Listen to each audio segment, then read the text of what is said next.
বিশ্বকাপে অনেক রেকর্ডিত হয়, তবে ইতিহাসে এমন একজন খেলোয়াড় আছেন যার একটি রেকর্ড আজও ছুঁতে পারেননি মেসি, রোনালদো, নেইমার কিংবা এমবাপ্পের মতো মহাতারকারাও।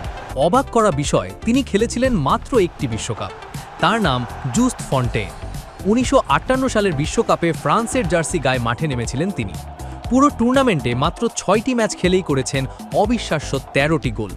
বিশ্বকাপের এক আসরে সর্বোচ্চ গোল করার রেকর্ডটি আজও তার দখলে। জুস্ট ফন্টেইনের কাছাকাছি কারা রয়েছে সেটাই জানি চলুন। ফন্টেইনের পর সবচেয়ে কাছাকাছি পৌঁছেছিলেন হাঙ্গেরির কিংবদন্তি সান্দর কোচিস। 1954 সালের বিশ্বকাপে তিনি করেছিলেন 11টি গোল। এরপর আছেন পশ্চিম জার্মানির ভয়ঙ্কর গোল শিকারী গার্ড মুলার। 1970 সালের বিশ্বকাপে 10 গোল করেছিলেন তিনি। এই তালিকায় পরবর্তী ফুটবলাররা হলেন ব্রাজিলের আদেমির দে মেনেজেস এবং পর্তুগালের কিংবদন্তি ইউসেবিও। 1950 সালে মেনেজেস এবং 1966 সালের বিশ্বকাপে ইউসেবিও করেছিলেন 9টি করে গোল।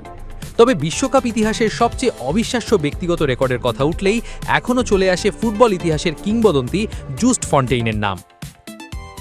কেউ কি এক বিশ্বকাপেই 14 গোল করে এই রেকর্ড ভাঙতে পারবে? উত্তর জমা থাক ভবিষ্যতের জন্যই।